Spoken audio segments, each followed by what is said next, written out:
Marriages are made in haven ಅನ್ನೋ ಮಾತಿದೆ. ಅದು ನಿಜ ಅನ್ಸುತ್ತೆ. ಬೆಂಗಳೂರಿನ ಕಾವ್ಯ ಎಂಬಾಕೆಗೆ ಮಂಜುನಾಥ ಎಂಬಾತನ ಜೊತೆ ಮದುವೆ ಆಗಬೇಕಿತ್ತು. ಆದರೆ ಕೊನೆ ಕ್ಷಣದಲ್ಲಿ ವರ ಎಸ್ಕೇಪ್. ಏನ್ ಮಾಡೋದಪ್ಪ ಅಂತ ಅಳ್ತಾ ಕೂತಿದ್ದ ವಧುವಿನ ಕಡೆಯವರಿಗೆ ದೇವರೇ ಕಳಿಸ್ತಂತೆ ಬಂದವನು ಶ್ರೀಕಾಂತ್. ಅಂತೂ ಕಾವ್ಯ ಶ್ರೀಕಾಂತ್ ಮದುವೆ ವಚನ ಮಾಂಗಲ್ಯ ಪದ್ಧತಿಯಂತೆ ಸುಸೂತ್ರವಾಗಿ ನಡೀತು.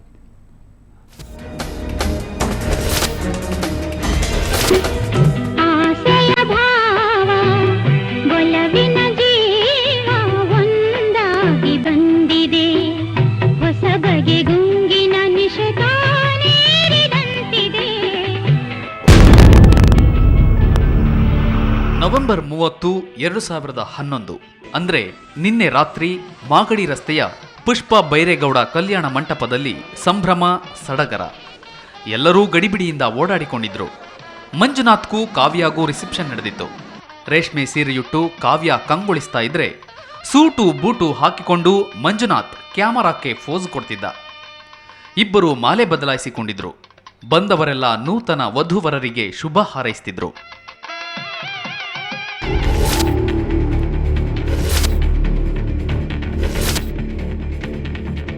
ಬೆಳಗಾದ್ರೆ ಕಾವ್ಯ ಮಂಜುನಾಥ್ ಹಸೆಮಣೆ ಏರಬೇಕಿತ್ತು.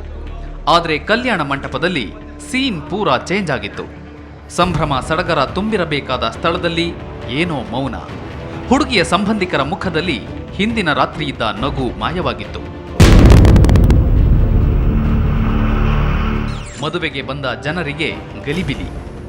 ಎಲ್ಲರೂ ಏನೇನೋ ಮಾತಾಡಿಕೊಳ್ತಿದ್ರು. ಹಂಗಾಯ್ತಂತೆ ಹಿಂಗಾಯ್ತಂತೆ ಅಂತ ತಲೆಗೊಂದು ಮಾತನಾಡ್ತಾ ಇದ್ರು. ಏನಾಗಿದೆ ಅಂತ ಎಲ್ಲರೂ ಗೊಂದಲಕ್ಕೀಡಾಗಿದ್ರು.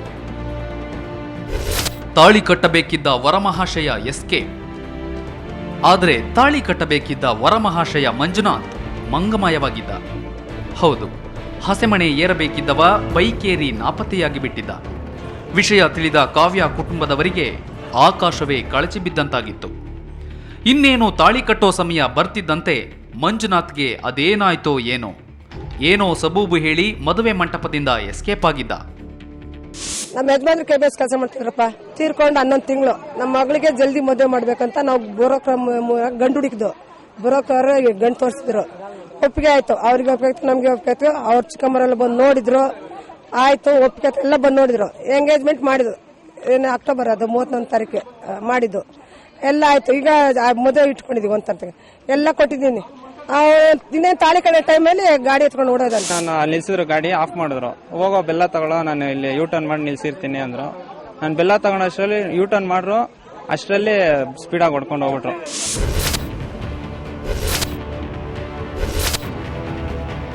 ಆದ್ರೆ ಮಧ್ಯಾಹ್ನದ ವೇಳೆಗೆ ಸೀನ್ ಕಂಪ್ಲೀಟ್ ಚೇಂಜ್. ಕಾವ್ಯಾಳ ಕೈ ಹಿಡಿಯಲು ಶ್ರೀಕಾಂತ್ ಎಂಬ ಯುವಕ ಮುಂದೆ ಬಂದಿದ್ದ. ಧಾರವಾಡದವನಾದ ಶ್ರೀಕಾಂತ್ ಮಾತೆ ಮಹದೇವಿಯವರ ಕಾರು ಚಾಲಕ. ಶ್ರೀಕಾಂತ್ ತಂದೆ ತಾಯಿಯೂ ಮಗನ ಒಳ್ಳೆ ನಿರ್ಧಾರದ ಬೆನ್ನಿಗೆ ನಿಂತರು. ಪಾಪ ಅನ್ಯಾಯ ಆಗಿದೆ, ಒಂದು ಹುಡುಗಿಗೆ ಭಾಳ ಕೊಡಬೇಕು. ಹೆಂಗೋ ನಾವು ಕನ್ಯಾ ನೋಡ್ತಾ ಇದ್ದೀವಿ ಹೊರಗಡೆ, ಅವ್ರಿಗೆ ಹೇಳಿದ್ದೀವಿ ಹಿಂಗಾಗಿದೆ ಅಂತ ಹೇಳಿದ ಕೂಡಲೇ ಅಂದ್ರೆ ನಮ್ಮ ಹುಡುಗನ ಕೇಳಿದ್ವಿ ಫೋನ್ ಮಾಡಿ. ಅವನು ಅವ್ರ ಮೇಲೆ ಹೇಳಿದ, ಒಪ್ಪಿಗೆ ಕೊಟ್ಟ. ಮತ್ತು ಅವನು ಒಪ್ಪಿದ ಮೇಲೆ ನಾವು ಒಪ್ಪಿಗೆ ಕೊಟ್ಟಿದ್ದೀವಿ. ಒಂದು ಹುಡುಗಿಗೆ ಬಾಳ್ ಕೊಡಬೇಕು, ಈ ತರ ನಿಂತು ಹೋಗ್ತಾ ಇದೆ, ಹುಡುಗಿ ಬಾಳ್ ಹಾಳಾಗ್ತಾ ಇದೆ, ಒಳ್ಳೇದಾಗುತ್ತೆ, ಒಪ್ಕೊಡ್ರಿ ಅಂತ ಆಶ್ರಮದಿಂದ ಮಾತಾಜಿ ಆಮೇಲೆ ಶ್ರೀಕಂಠಪ್ಪ ಅವರು ಹೇಳಿದ್ರು. ಆಯ್ತು ಅಪ್ಪರೇ ಒಪ್ಕೊಂತೀವಿ ಅಂತ ಒಪ್ಕೊಂಡ್ವಿ. ಇನ್ನೇನು ಎರಡು ಮನೆಯವರಿಗೆ ಒಪ್ಪಿಗೆ ಇದ್ದ ಮೇಲೆ ಅದೇ ಮಂಟಪದಲ್ಲಿ ಇಬ್ಬರಿಗೂ ವಚನ ಮಾಂಗಲ್ಯ ಮಾಡಿಸಲಾಯಿತು. ಬಸವಣ್ಣನವರ ಭಾವಚಿತ್ರಕ್ಕೆ ಪೂಜೆ ಮಾಡಿ ಇಬ್ಬರು ಪರಸ್ಪರ ಹಾರ ಬದಲಾಯಿಸಿಕೊಂಡರು.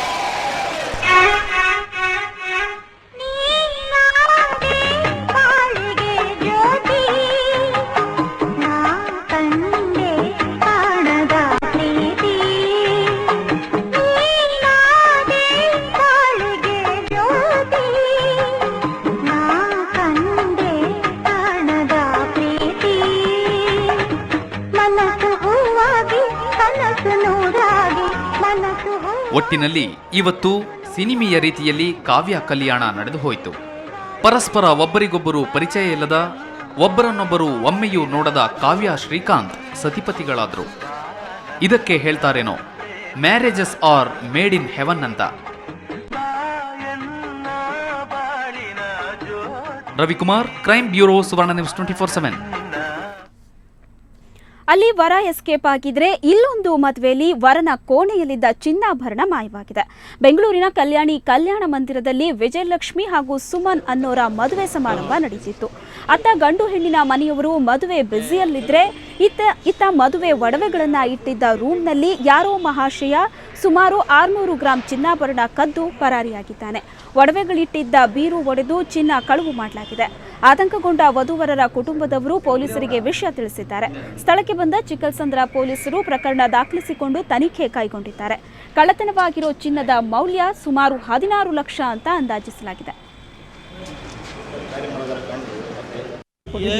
ಅಲ್ದೂರು ಕೊಟ್ಟಿದ್ರೆ ಈಗ ರೂಲ್ಸ್ ಇದೆ, ನಾವು ಕೊಡಲ್ಲ. ಈಗ ಒಂದು ಕಳ್ತನ ಆಗಿದೆ, ನಾವು ಅದ್ರ ಬಗ್ಗೆ ನಾವು ಬೇರೆ ಎಲ್ಲ ಕ್ಲೂಗಳು ವರ್ಕೌಟ್ ಮಾಡ್ತಾ ಇದ್ದೀವಿ. ಅದೇ ಒಂದು 600 ಗ್ರಾಮ್ ಗೋಲ್ಡ್ ಹೋಗಿದೆ. ಅವ್ರು ಬಂದವ್ರದೇ ಮನೆಯವ್ರದೇ ಬೀಗ ಹಾಕೋದಾಗ ಇದು ಹೋಗಿದೆ. ನಾವು we are making all efforts. ನೋಡೋಣ ಏನಾಗುತ್ತೆ. ಇನ್ನು ಚಿಲ್ಲರೆ ಮಾರಾಟ ಕ್ಷೇತ್ರದಲ್ಲಿ ವಿದೇಶಿ ನೇರ ಬಂಡವಾಳ ಹೂಡಿಕೆಗೆ ಕೇಂದ್ರ ಸರ್ಕಾರದ ನಿರ್ಧಾರ. ಕೇಂದ್ರದ ಧೋರಣೆಗೆ ಬೆಚ್ಚಿದ ವರ್ತಕರಿಂದ ವ್ಯಾಪಕ ಪ್ರತಿಭಟನೆ. ಚಿಲ್ಲರೆ ವ್ಯಾಪಾರಿಗಳಿಗೆ ಚಿನ್ನದ ವ್ಯಾಪಾರಿಗಳ ಸಾಥ್. ಪ್ರತಿಭಟನೆಗೆ ಎಫ್ಕೆಸಿಸಿಐ ನೇತೃತ್ವ.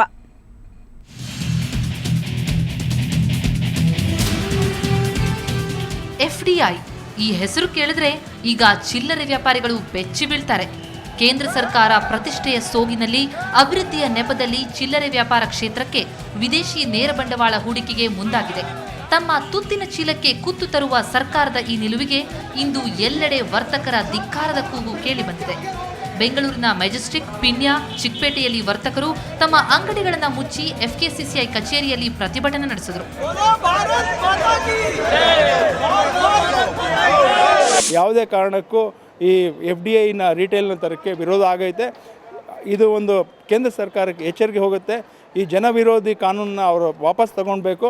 ಇದರಲ್ಲಿ ಇಡೀ ನೇಷನ್, ನಮ್ಮ ಇಡೀ ರಾಜ್ಯದಲ್ಲಿ ಹಾಗೂ ಇಡೀ ದೇಶದಲ್ಲಿ ಇದಕ್ಕೆ ಒಂದು 70% ಇದನ್ನು ವಿರೋಧಿಸ್ತಾ ಇದ್ದಾರೆ. ಇಂಥ ಕಾನೂನು ನಮ್ಮವರು ಇದನ್ನು ತಳ್ಳಿ ಹಾಕಬೇಕು, ಇದನ್ನು ಜಾರಿಗೆ ತರ್ಕೊಡ್ಬೇಡ ಅಂತ ಕೇಳ್ತಾರೆ.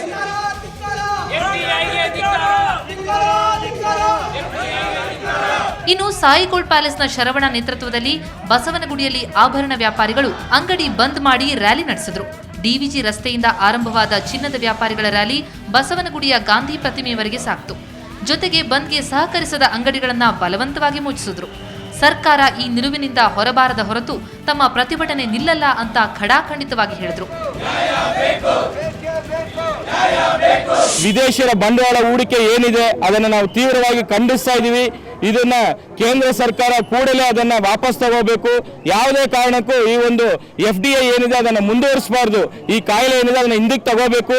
ಯಾಕೆಂದ್ರೆ ಸಾಕಷ್ಟು ಈ ಒಂದು ಸಣ್ಣ ವ್ಯಾಪಾರಸ್ಥರು ಬೇರೆ ಬೇರೆ ರೀತಿಯಲ್ಲಿ ಅವರು ತುಂಬಾ ತೊಂದರೆಗೆ ಒಳಗಾಗ್ತಾರೆ. ಅವರು ಬೀದಿಗೆ ಬರೋ ಒಂದು ವ್ಯವಸ್ಥೆಯನ್ನ ಮಾಡಿಕೊಡ್ತಾ ಇದ್ದಾರೆ. ಇದಕ್ಕೆ ಯಾವುದೇ ಕಾರಣಕ್ಕೂ ನಾವು ಒಪ್ಪಲ್ಲ. ಎಫ್ಕೆಸಿಸಿಐ ನೀಡಿದ ಬಂದ್ ಕರೆ ಬಹುತೇಕ ಯಶಸ್ವಿಯಾಗಿದ್ರೂ ಶಿವಾಜಿನಗರ ಕಮರ್ಷಿಯಲ್ ಸ್ಟ್ರೀಟ್ನಲ್ಲಿ ವರ್ತಕರಿಗೆ ಬಂದ್ ಬಗ್ಗೆ ಗೊತ್ತೇ ಇರಲಿಲ್ವಂತೆ.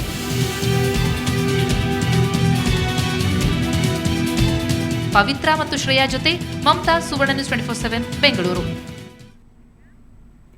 ಸರ್ಕಾರ ಮತ್ತು ಲಾರಿ ಮಾಲೀಕರ ನಡುವೆ ಮತ್ತೊಂದು ಸುತ್ತಿನ ಕದನಕ್ಕೆ ಸ್ಪೀಡ್ ಗವರ್ನರ್ ವೇದಿಕೆ ಸಿದ್ಧ ಮಾಡಿಕೊಟ್ಟಿದೆ. ಸ್ಪೀಡ್ ಗವರ್ನರ್ ಅಳವಡಿಕೆಗೆ ಹೈಕೋರ್ಟ್ ಗ್ರೀನ್ ಸಿಗ್ನಲ್ ಕೊಟ್ಟ ಬೆನ್ನಲ್ಲೇ ಲಾರಿ ಮಾಲೀಕರು ಮತ್ತೆ ಲಾರಿ ಮುಷ್ಕರಕ್ಕೆ ಕರೆ ಕೊಟ್ಟಿವೆ. ಇನ್ನೊಂದೆಡೆ ಸ್ಪೀಡ್ ಗವರ್ನರ್ ಅಳವಡಿಕೆಯಿಂದ ಹಿಂದೆ ಸರಿಯೋ ಮಾತೇ ಇಲ್ಲ ಅಂತ ಸರ್ಕಾರ ಪುನರುಚ್ಚರಿಸಿದೆ.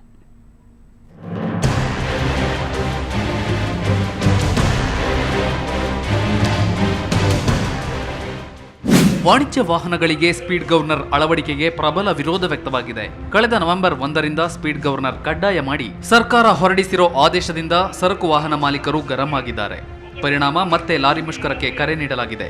ಎಲ್ಲ ವಾಣಿಜ್ಯ ವಾಹನಗಳ ಸಂಚಾರವನ್ನ ಇದೇ ಡಿಸೆಂಬರ್ 12ರಿಂದ ಸ್ಥಗಿತಗೊಳಿಸಲು ವಾಹನ ಮಾಲೀಕರು ನಿರ್ಧರಿಸಿದ್ದಾರೆ. ಸರ್ಕಾರ ತನ್ನ ಆದೇಶ ಹಿಂಪಡೆಯುವವರೆಗೆ ಮುಷ್ಕರ ವಾಪಸ್ ಪಡೆಯೋದಿಲ್ಲ ಅಂತ ಸರಕು ವಾಹನ ಸಂಘಟನೆಗಳು ಎಚ್ಚರಿಕೆ ನೀಡಿವೆ. ಆಲ್ ಓವರ್ ಕರ್ನಾಟಕದಲ್ಲಿ ಸುಮಾರು 7,50,000 ವಾಹನ ಓಡೋದಿಲ್ಲ ಎಂಬ ತೀರ್ಮಾನ ಮಾಡಿದ್ವಿ. ಈ ಸಲ ಮಾತ್ರ ನಾಳೆ ನಾಡ್ದು ಒಪ್ಪಿದವ್ರೆ ಬಹಳ ದೊಡ್ಡ ಉಗ್ರವಾದ ಹೋರಾಟ ಆಗುತ್ತೆ, ಪುನಃ ಸ್ಟ್ರೈಕ್ ತಗೊಳ್ಳಿ ವಾಪಸ್ ಅಂತ ಹೇಳ್ಬಿಟ್ರೆ ಹೇಳಿದ್ರೆ ನಾವು ತಗೊಳ್ಳೋದಿಲ್ಲ. ಇತ್ತ ಸರ್ಕಾರ ತನ್ನ ನಿರ್ಧಾರ ಅಚಲ ಅಂತಿದೆ. ಬೆಂಗಳೂರಿನಲ್ಲಿ ಮಾತನಾಡಿದ ಗೃಹ ಸಚಿವ ಆರ್ ಅಶೋಕ್ ಸರ್ಕಾರದ ಆದೇಶ ಹಿಂಪಡೆಯೋ ಮಾತೇ ಇಲ್ಲ ಅಂದಿದ್ದಾರೆ. ಹೈಕೋರ್ಟ್ ಆದೇಶ ಮಾಡಿದೆ, ಅದನ್ನು ಸುಪ್ರೀಂ ಕೋರ್ಟ್ ಎತ್ತಿ ಹಿಡಿದಿರೋದ್ರಿಂದ ಬಂದಿರೋದು. ಇದರಲ್ಲಿ ರಾಜ್ಯ ಸರ್ಕಾರ ಇದನ್ನು ಜಾರಿಗೆ ತರಬೇಕು ಅಂತ ನಾವೆಲ್ಲೂ ಇದು ಮಾಡಿಲ್ಲ, ಹೈಕೋರ್ಟ್ ಆದೇಶ ಮಾಡಿದೆ. ನಿನ್ನೆಯಷ್ಟೇ ಹೈಕೋರ್ಟ್ ಸ್ಪೀಡ್ ಗವರ್ನರ್ ಅಳವಡಿಕೆಗೆ ಹಸಿರು ನಿಶಾನೆ ತೋರಿತ್ತು. ಸ್ಪೀಡ್ ಗವರ್ನರ್ ಅಳವಡಿಕೆಗೆ ಮಧ್ಯಂತರ ತಡೆ ನೀಡಲು ನಕಾರ ವ್ಯಕ್ತಪಡಿಸಿದ ಹೈಕೋರ್ಟ್ ಲಾರಿ ಮಾಲೀಕರ ಸಂಘ ಸಲ್ಲಿಸಿದ್ದ ಅರ್ಜಿಯನ್ನ ತಿರಸ್ಕರಿಸಿತ್ತು. ಹೈಕೋರ್ಟ್ ಆದೇಶದಿಂದ ಮುಜುಗರಗೊಂಡ ಲಾರಿ ಮಾಲೀಕರು ಬೇರೆ ದಾರಿ ಇಲ್ಲದೆ ಮತ್ತೆ ರಾಜ್ಯವ್ಯಾಪಿ ಲಾರಿ ಮುಷ್ಕರದ ಮೊರೆ ಹೋಗಿದ್ದಾರೆ. ರಜನಿ ಜೊತೆ ಮಸೂದ್, ಸುವರ್ಣ ನ್ಯೂಸ್ 24/7 ಬೆಂಗಳೂರು. ರೌಡಿ ವೇಲು ಕೊಲೆ ಪ್ರಕರಣ ಮಾಸುವ ಮುನ್ನವೇ ಮತ್ತೊಬ್ಬ ರೌಡಿಯ ಕೊಲೆ ಬೆಂಗಳೂರಲ್ಲಿ ನಡೆದಿದೆ.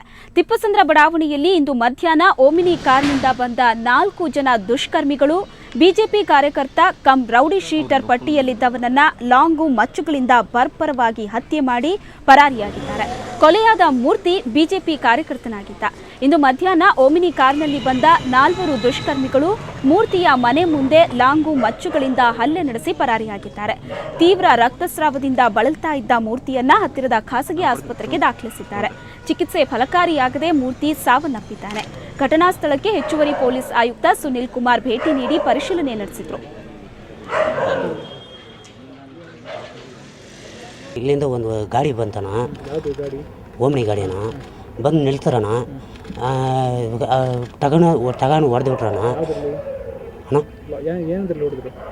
ಏನು ಮಾತಾಡಿಲ್ಲ, ಏನಿದಿಲ್ಲ, ಸರ್ರನ್ನು ಬಂದು ನಿಲ್ತಾರಣ, ಟಗಾನು ಹೊಡೆದು ಬಿಟ್ರಣ. ಇಲ್ಲ, ಅವರು ಮನೆಯಲ್ಲಿಂದ ಹಿಂಗೆ ಆಚೆ ಬಂದ್ರಣ ಗಾಡಿಗೆ. ಆಮೇಲೆ ಹೊಡೆದ್ರಣ, ಕೆಳಗಡೆ ಬಿದ್ದಾಗ ಸೌಂಡ್ ಬಂತು. ಏನಂತ ಟಕ್ ನಂಗೆ ಹೆಂಗೆ ಎಬ್ಬಿಸಿ ನೋಡ್ತೀನಿ, ಎಲ್ಲರ ಕೈಯಾಗ ಮಚ್ಚಿತಾನ. ಅಕ್ಕ ಅಕ್ಕ ಅಕ್ಕ ಅಂತ ಕತ್ತಿದೆ ನಾನು. ಆಮೇಲೆ ಅಲ್ಲಿ ಒಬ್ಬ ನನ್ನ ಓಡಿಗೆ ಓಡಿ ಬಂದ ನಾನು ಈ ಕಡೆನೂ ಓಡಿ ಇಲ್ಲಿ ಗಂಟ ಬಂದ್ಬಿಟ್ಟು ನಾನು. ಆಮೇಲೆ ಅವರು ಅಷ್ಟೊತ್ತಿಗೆ ಗಾಡಿ ತಗೊಂಡು ಹೋಗ್ಬಿಟ್ರು. ವಾಹನದಲ್ಲಿ 4 ಜನ ದುಷ್ಕರ್ಮಿಗಳು ಬಂದು ಅವರ ಮೇಲೆ ಹಲ್ಲೆ ಮಾಡಿ ಪರಾರಿಯಾಗಿರುತ್ತಾರೆ. ಅವರನ್ನು ಚಿಕಿತ್ಸೆಗಾಗಿ ಮರಿಪಾರು ಹಾಸ್ಪಿಟ್ಲಿಗೆ ದಾಖಲಾತಿ ಮಾಡಲಾಗಿದೆ. ಇವರು ಹಿಂದೆ ನಮ್ಮ ಏರ್ಪೋರ್ಟ್ ಪೊಲೀಸ್ ಠಾಣೆಯಲ್ಲಿ ಇವರ ವಿರುದ್ಧ ಒಂದು ರೌಡಿ ಶೀಟ್ ಇದೆ ಅಂತಲೂ ಕೂಡ ನಮಗೆ ಈಗ ತಿಳಿದು ಬಂದಿದೆ. ಹಿನ್ನೆಲೆಯಲ್ಲಿ ಇವರಿಗೇನು ಯಾವುದೇ ವೈಷಮ್ಯ ಇದೆ ಏನಿದೆ ಅನ್ನೋದ್ರ ಬಗ್ಗೆ ಒಂದು